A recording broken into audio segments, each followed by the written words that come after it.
जिदा इत्थे एक छोटी जी घटना हजूर मुहम्मद के जीवन की सानू याद आ गई। हजरत मुहम्मद मुस्तफा के जीवन की एक बार हजूर बैठे सी तो कोई उन्हां दा सहाबी बड़े प्रेम नाल हजूर वास्ते कंबली लैके आया, क्योंकि हजूर काली कंबली लेंदे सी, इसलिए उन्होंने काली कंबली वाला भी कहा जाता है। बोलो समझते हो? हुण हजूर बैठे है, सहाबी बड़े प्रेम नाल हजूर वास्ते काली कंबली लैके आया कि हजूर मैं बड़े प्रेम नाल तुहाडे वास्ते लई है और मैं चाहता हजूर इनू अपने उपर ओढ़न, यानी इनू अपने ते जरूर लैन।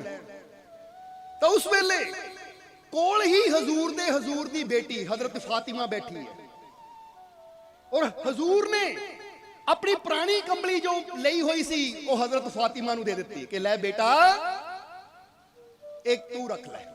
और आप वो सहाबी दी लियांदी हुई प्रेम नाल जिहड़ी भेटा सी कंबली सी ओदी बुक्कल मारी। सहाबी नू भी खुशी हो गई, वो साथी वो प्यारे नू भी खुशी हो गई कि देखो मैं कोई चीज लियांदी सी अपने हजूर वास्ते, तो हजूर ने किन्ने प्यार नाल ओढ़ भी लई। क्योंकि जदों प्रेम नाल कोई अपने मुर्शद वास्ते, अपने सतगुर वास्ते, अपने प्यारे वास्ते कुछ लैके आंदा है, तो जदों प्यारा वो चीज नू इस्तेमाल करता है तो बंदे नू भी खुशी हुंदी है कि देखो मैं जिस भावना नाल लियांदी सी मेरे प्यारे ने मेरी भावना पूरी कर दी। हुण उस तो बाद हजूर उठे तो हजरत फातिमा उठ के अपने घर, क्योंकि हजरत फातिमा हजरत अली दी बेगम सी, यानी उन्हां दी पत्नी। हुण जदों हजरत फातिमा घर चली गए, हुण की होया? अगले दिन हजूर सवेरे सवेरे उठे और मन च आया कि चलो अपनी बेटी नू मिल के आईए।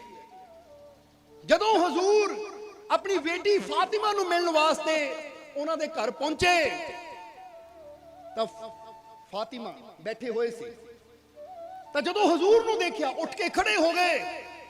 तो उस वेले हजरत फातिमा ने हजूर नू पूछया, हजूर बाहर तो बारिश बड़ी हो रही सी, तुसी सुके हो, तुहाडे कपड़े गिले नहीं हुए, ये किस तरह करिश्मा होया?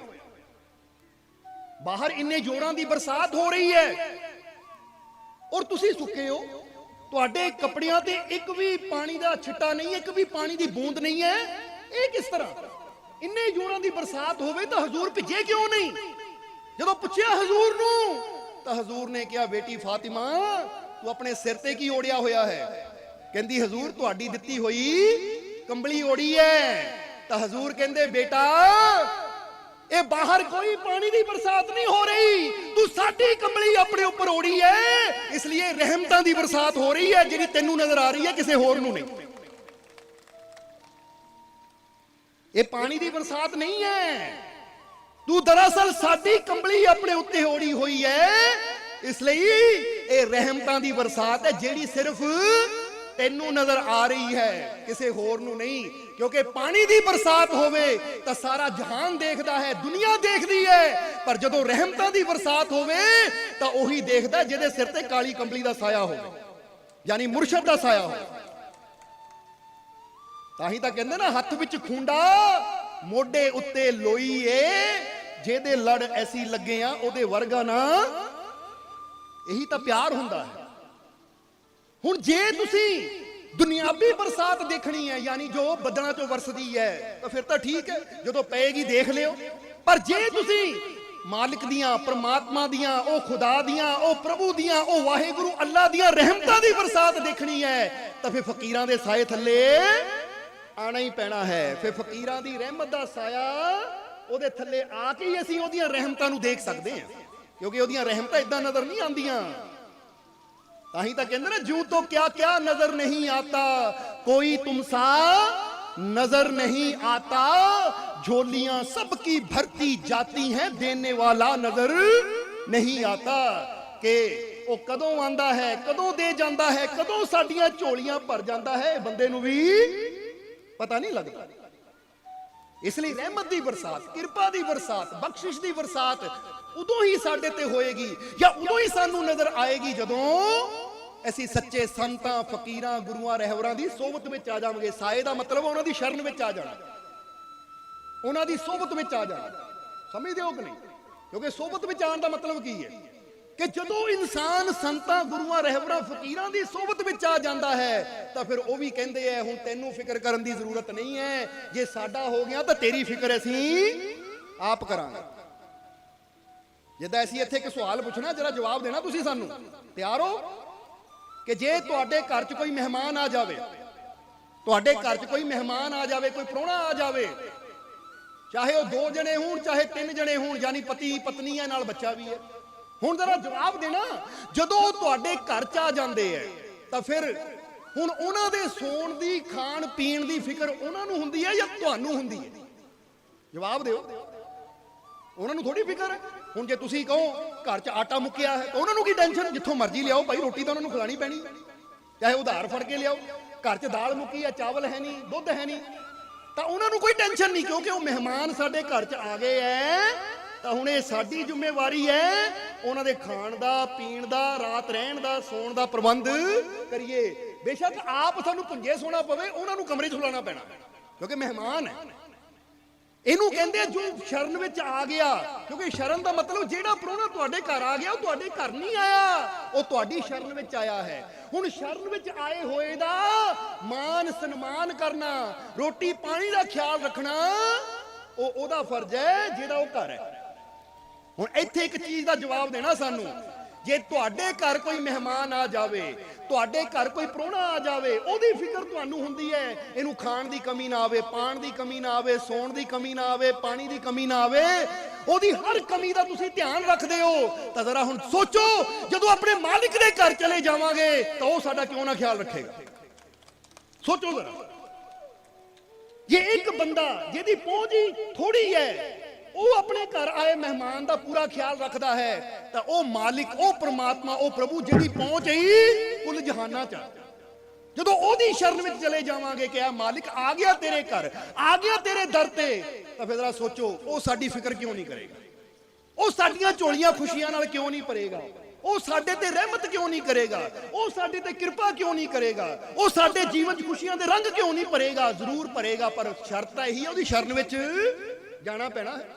ਹੁਣ ਇੱਕ ਮਹਿਮਾਨ ਘਰੋਂ ਤੁਰੇ ਤੁਹਾਡੇ ਘਰ ਆਉਣ ਨੂੰ, ਪਰ ਬੈਠਾ ਰਵੇ ਰੇਲਵੇ ਸਟੇਸ਼ਨ ਤੇ, ਉੱਥੇ ਭੁੱਖਾ ਹੈ, ਸਾਰੀ ਰਾਤ ਠੰਡ 'ਚ ਠੁਠਰੀ ਜਾਵੇ ਔਰ ਤੁਹਾਨੂੰ ਕਵੇ ਭਾਈ ਤੇਰੇ ਘਰ ਨੂੰ ਤੁਰਿਆ ਸੀ, ਬੜੀ ਠੰਡ ਲੱਗੀ, ਉਹ ਤੂੰ ਤਾਂ ਪਹੁੰਚੇ ਨਹੀਂ ਮੇਰੇ ਕੋਲ, ਕਿੱਥੇ ਸੀ? ਮੈਂ ਸਟੇਸ਼ਨ ਤੇ ਬੈਠਾ ਸੀ। ਲੈ ਹੁਣ ਸਟੇਸ਼ਨ ਤੇ ਬੈਠੇ ਤਾਂ ਮੈਂ ਠੇਕਾ ਲਿਆ ਕਿ ਉੱਥੇ ਆ ਕੇ ਰਜਾਈ ਦੇ ਮੈਂ ਤੈਨੂੰ, ਮੇਰੇ ਕੋਲ ਤਾਂ ਮੇਰੇ ਘਰ 'ਚ ਤਾਂ ਆ, ਮੇਰੇ ਘਰ ਆਏਗਾ ਤਾਂ ਫਿਰ ਮੈਨੂੰ ਪਤਾ ਲੱਗੇਗਾ ਮੈਂ ਫਿਕਰ ਕਰਨੀ, ਮੇਰੀ ਸ਼ਰਨ 'ਚ ਆਇਆ ਹੈ। ਹੁਣ ਸਟੇਸ਼ਨ ਤੇ ਬੈਠੇ ਦਾ ਕੀ ਪਤਾ ਤੂੰ ਕਿਹੜੀ ਬੱਸ ਫੜਨੀ ਹੈ ਜਾਂ ਕਿਹੜੀ ਟ੍ਰੇਨ ਫੜ ਕੇ ਕਿੱਧਰ ਜਾਣਾ ਹੈ, ਹੁੰਦਾ ਕਿ ਨਹੀਂ?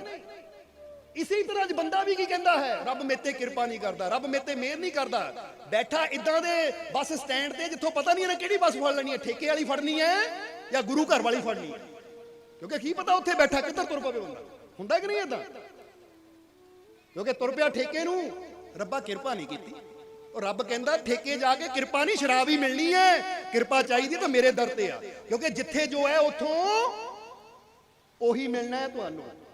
ਹੁਣ ਤੁਸੀਂ ਢਾਬੇ ਤੇ ਜਾ ਕੇ ਕਹੋ ਹਾਂ ਜੀ ਦਿਖਾਓ ਗਹਿਣਿਆਂ ਦੇ ਸੈੱਟ, ਸੋਨੇ ਚਾਂਦੀ ਦੇ ਸੈੱਟ, ਢਾਬੇ ਵਾਲੇ ਨੇ ਕਿਹਾ ਦਿਮਾਗ ਖਰਾਬ ਹੋ ਗਿਆ, ਦਾਲ ਦੱਸ ਕਿਹੜੀ ਚਾਹੀਦੀ ਹੈ, ਰੋਟੀ ਦੱਸ ਕਿਹੜੀ ਚਾਹੀਦੀ ਹੈ, ਉਹ ਮੈਂ ਇੱਥੇ ਕੋਈ ਸੈੱਟ ਲੈ ਕੇ ਬੈਠਾ ਹਾਂ ਕਿ ਤੈਨੂੰ ਹੀਰੇ ਮੋਤੀ ਦਿਖਾਵਾਂ, ਉਹ ਦੇਖਣੇ ਤਾਂ ਸੁਨਿਆਰੇ ਕੋ ਜਾ, ਕਿਉਂਕਿ ਜਿੱਥੋਂ ਜੋ ਮਿਲਣਾ ਹੈ ਉੱਥੋਂ ਉਹੀ ਮਿਲਣਾ ਹੈ।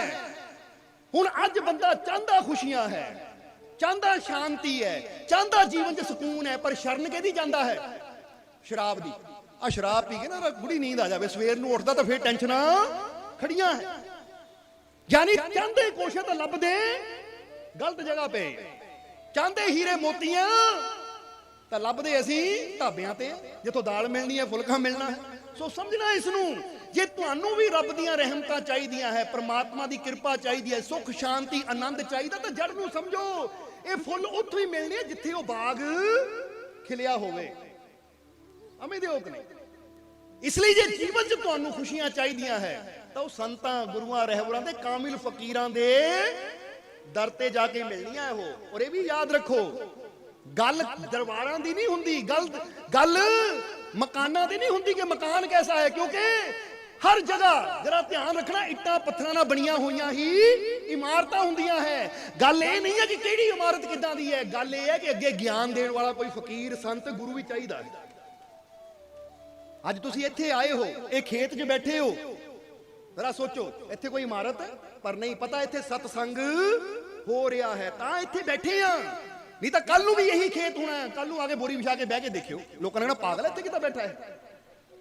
समझदे हो कि नहीं? यानी कहने का मतलब इमारतां महत्व नहीं रखदियां, महत्व रखदा सानू ज्ञान कित्थों मिलदा है, सानू सही शिक्षा कित्थों मिलदी है, सानू सही विचार कित्थों मिलदे है। क्योंकि जद भी साडे जीवन नू बदलना है तो इमारतां ने नहीं, सानू अच्छे विचारां ने बदलना है, वो ज्ञान ने बदलना है, जिन्हां जाके अपना प्रभाव साडे अंदर पाना है।